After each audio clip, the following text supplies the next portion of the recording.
हैं, ऐसा से कमतरी पैदा करने से कोई फायदा नहीं कि वो बड़ा नेता है उसका प्रत्याशी जीतेगा। प्रत्याशी उसका नहीं जीतेगा जो बड़ी पार्टी से होगा, प्रत्याशी उसका जीतेगा आप जिसे बड़ी संख्या में वोट देने का काम करोगे।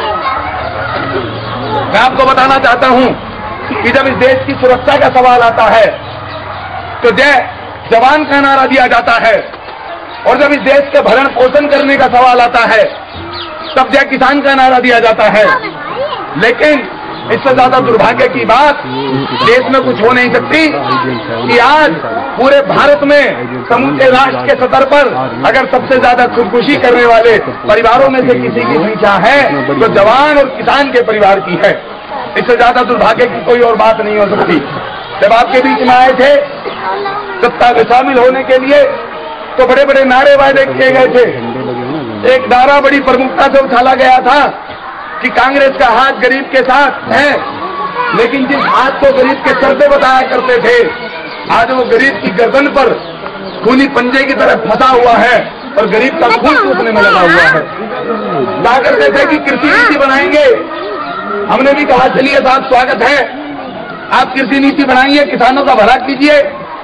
कृषि नीति ऐसी बनाने का काम किया कि आपका जो गेहूं था वो तो 850 रुपए प्रति कुंटल के हिसाब से लूट लिया गया, और 850 रुपए कुंटल में भी आप लोगों ने सरकार की खुशामद की।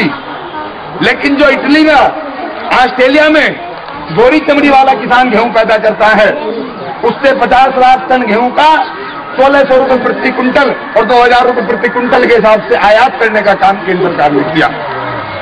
क्योंकि यहाँ जो किसान गेहूं पैदा करता है वो किसान भारत का काली चमड़ी का किसान है, गरीब किसान है, और वहां जो गेहूं पैदा करता है ऑस्ट्रेलिया में वो गोरी चमड़ी वाला किसान है। और दुर्भाग्य से इस देश की सर्वोच्च सत्ता पर जो महिला कब्जा जमाए बैठी है वो भी इटली में पैदा होने वाली एक गोरी चमड़ी की महिला है।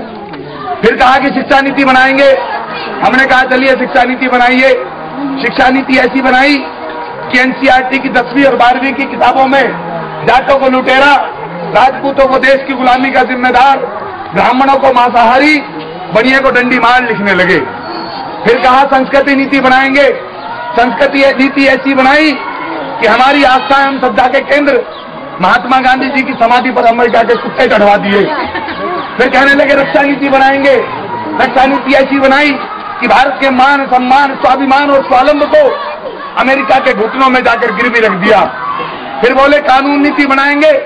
कानून नीति ऐसी बनाई, कभी जयपुर में बम विस्फोट, कभी दिल्ली में बम विस्फोट, कभी मुंबई में आतंकवादी हमले। खुद प्रधानमंत्री गृह मंत्री कहते हैं कि लोग अपनी स्वयं रक्षा करने का काम करें। दिल्ली में बम विस्फोट हो रहे थे और हमारे गृह मंत्री सूट बदलने में लगे हुए थे, अपने कपड़े बदलने में लगे हुए थे। ऐसी कानून नीति बनाने का काम इन लोगों ने किया। कहा कि ऐसी नीति बनाएंगे जिससे युवाओं को रोजगार मिले। रोजगार अगर यहाँ पर आप इतने सारे लोग खड़े हो, किसी एक को कांग्रेस की सरकार ने दिया हो तो खड़ा होकर बताए। मैं कहता हूँ कि अब ये जो कांग्रेसी हैं ये नीतियां बनानी बंद कर दें। अब एक नीति और बना लें हमारे आपके कहने से, बेशरम नीति बना लें और सारे के सारे कांग्रेसी अब जितने और राजनीतिक दलों के नेता हैं इसमें डूब के मर जाएं। कम से कम गरीब लोगों का, जनता का तो पहला छूटे। लोग सोचते होंगे कि कांग्रेस के खिलाफ बहुजन समाज पार्टी को वोट देने का काम किया था तो बहुजन समाज पार्टी ने प्रदेश को तगाचौंध कर दिया होगा। बहुजन समाज पार्टी भी एक फर्जी नारा देकर सत्ता में आई थी। कहा था सर्जन हिताए सर्जन सुखाए। ये कहा था कि जब प्रदेश में बहुजन समाज पार्टी की सरकार होगी तो अपराधी प्रदेश छोड़कर भाग जाएंगे। ठोकिया को मरवाकर ये कहती है कि हमने आतंकवादियों को, अपराधियों को मरवाने का काम किया। मैं आपको बताना चाहता हूं आपकी याददाश्त के लिए, ये वही ठोकिया है जिसको बहुजन समाज पार्टी ने पहले टिकट दिया था। इन्होंने अपने पोस्टर पे नारा लगवाया था, नारा लिखवाया था कि मोहर लगाओ हाथी पर वरना गोली खाओ छाती पर। आज ये दूध से धुले हो गए हैं और कहते हैं कि चढ़गुंडे की छाती पर बटन दबेगा हाथी पर। मैं आपको एक बात बताना चाहता हूं, ये जो प्रदेश में भयमुक्त समाज का नारा लेकर आए थे, कहा था कि भयमुक्त समाज की स्थापना करेंगे। भयमुक्त समाज की स्थापना इस प्रकार की गई है कि आज मंत्री से लेकर मुख्यमंत्री तक दोनों हाथों से प्रदेश की जनता को लूटने में लगे हुए हैं। आज भय तो किसी का रहा नहीं। ऐसा भयमुक्त समाज बनाने का काम किया। भयमुक्त समाज का नारा देने वाले और जो अपराध के खात्मे की बात करते थे वो बहुजन समाज पार्टी के नेता और उनकी मायावती जी इस बात का जवाब नहीं दे सकती कि आज पूरे प्रदेश में हत्या, लूट, डकैती, राजनी, आगजनी, मर्डर, फिरौती, रंगदारी, हफ्ता वसूली, मारपीट और गाली गलौज की घटनाएं क्यों बढ़ गई हैं। अग्रवाल मंडी टटीरी में अभी हादसा हुआ था, तब भी बहन जी की सरकार थी और कहती है कि प्रदेश में कानून व्यवस्था का राज है। आज प्रदेश की हालत ऐसी हो गई है कि ना थाने में थानेदार सुरक्षित है, न मंदिर में भगवान सुरक्षित है, न घर में गृहिणी सुरक्षित है, न खेत में किसान सुरक्षित है, न मंडी में आरती सुरक्षित है, न कोर्ट में वकील सुरक्षित है। और तो हमारी जो बच्चियां छोटी छोटी स्कूलों में पढ़ने जाती हैं उनके साथ भी रोजाना आए दिन छेड़छाड़ की घटनाएं और बलात्कार की घटनाएं हमको रोजाना टेलीविजन पर, रेडियो में, अखबारों में देखने, सुनने और पढ़ने को मिल सकती हैं। ऐसी सरकार बनाने का काम बहुजन समाज पार्टी ने किया। और किसानों के लिए क्या नीतियां बनाई वो आप सब लोगों को पता ही है। मैं ज्यादा डिटेल में नहीं जाना चाहता हूं, बल्कि धन्यवाद करना चाहता हूं आप लोगों का जिन्होंने 42 डिग्री सेल्सियस के इस पारे में भी यहां पर इकट्ठा होकर हमें हौसला देने का काम किया।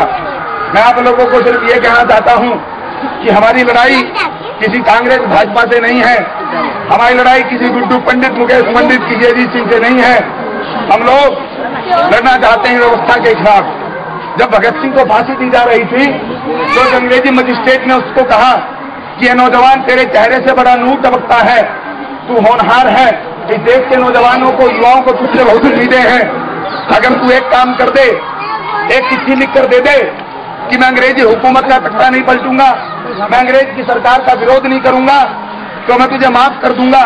ये जो तेरे को मौत की सजा दी जा रही है, इस सजा से तेरे को छुटकारा दिला दूंगा। तो भगत सिंह ने कहा था मैं किसी सरकार का विद्रोही नहीं हूं, मैं किसी अंग्रेज की सरकार का बागी और बगावती नहीं हूं। मैं अगर विरोधी हूं तो इस पूंजीपति व्यवस्था का विरोधी हूं, जिस पूंजीपति व्यवस्था के तहत आज जो किसान और कमेरा वर्ग है, जो सर्दी, गर्मी, बरसात में दिन रात भूख प्यास, सुबह शाम धूप छांव की परवाह किए बगैर, सांप के दंश की और बिच्छू के दंश की परवाह किए बगैर, जो बरसात में, काली रातों में, सर्दी में ठिठुर कर अपने पसीने का मिश्रण करके धरती माता का सीना चीरता है, उसमें से अन्न पैदा करता है और संपूर्ण राष्ट्र के स्तर पर तमाम धन्ना सेठों का पेट भरने का काम करता है। वो अपने फूल से बच्चों के साथ में रात को 2 दाने गेहूं और 2 दाने चावल के लिए मोहताज होकर भूखे पेट सो जाता है। मैं इस व्यवस्था को बदलना चाहता हूं, मैं इस व्यवस्था को बदलना चाहता हूं। इस व्यवस्था के तहत एक मजदूर जिसने इस भारत में सड़कें बना दी, जिसने हिमालय और अरावली पहाड़ियों को तोड़कर महासड़कों का जाल बिछा दिया, जिसने पूरे भारत में बिजली के खंभे गाड़ने का काम किया, उन खंभों पर तार खींचने का काम किया, जिस मजदूर ने पूरे भारत में रेल की पटरियां बिछाई, जिस सरकार ने उन रेल की पटरी पर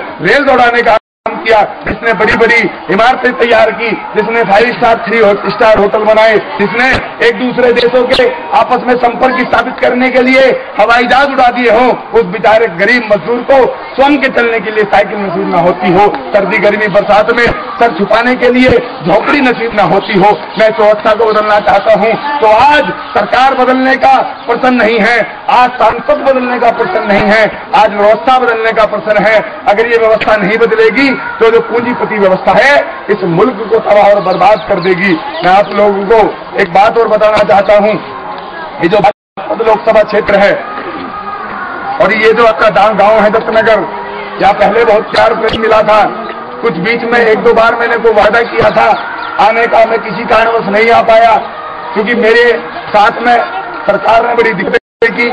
अभी भी चुनाव में 17 मुकदमे सरकार ने लगाने का काम किया और प्रतिबंधित किया हुआ है कि साहब आप इस क्षेत्र में नहीं जाओगे, उस क्षेत्र में नहीं जाओगे। फिर भी हमने कहा चलिए आप फांसी पर लटका दीजिए, हमें जहाँ जाना है वहां तो जाने का काम करेंगे। लेकिन उसके बाद भी बहुत सारी दिक्कतें पैदा करने का काम। अब देखिए 4 लोग हम यहाँ खड़े होकर मीटिंग कर रहे हैं तो साहब आ गए और वहां कहते हैं दरोगा जी इधर सुनिए, तो वहां कोई भी जाने का काम नहीं करता। वो सरेआम कहता है कि सूरज नहीं देखने दूंगा, वो सरेआम कहता है कि चौधरी चरण सिंह जातिवाद की राजनीति के जनक थे। आपको मालूम है कि देश में जातिवाद की राजनीति के जनक कौन थे? क्या आपको पता है कि देश में जातिवाद की राजनीति की शुरुआत किसने की थी? इस देश में जातिवाद की राजनीति की शुरुआत चौधरी चरण सिंह जी ने नहीं, काशीराम ने की। और उसी काशीराम की पार्टी से गुड्डू पंडित के भाई चुनाव मैदान में है। कहते हैं कि